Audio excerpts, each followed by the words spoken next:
Maithili express की शानदार प्रस्तुति।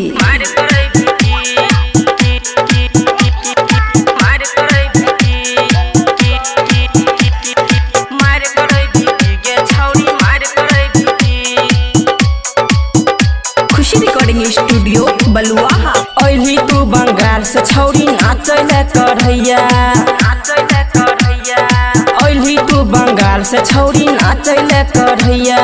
चोली के दल के, चोली के दल के गोली फायर करे भीकी, मार करे भीकी गे छौरी मार करे भीकी, मार करे भीकी गे छौरी मार करे भीकी। लहंगा उठा के गारम गाड़ करे भीकी।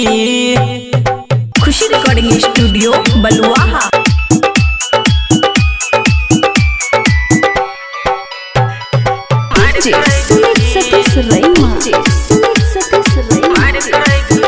गाना बाजा के जिहियन जीती के है ठुमका मारै छी छौरी खींच खींच के,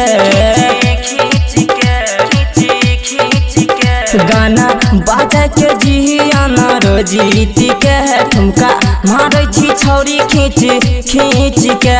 देख देख रही है छौरा जीती के लेके घूमै छौ हथियार एक बीत के।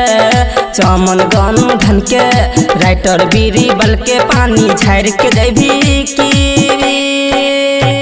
मार करे भीकी गे छौरी मार करे भीकी, मार करे भीकी गे छौरी मार करे भीकी। लहंगा उठा के गारम गाड़ करे भीकी। ओइली तू बंगाल से छौरी नाचैले करैया। चोली के दल के, चोली के दल के गोली फायर करे भीकी,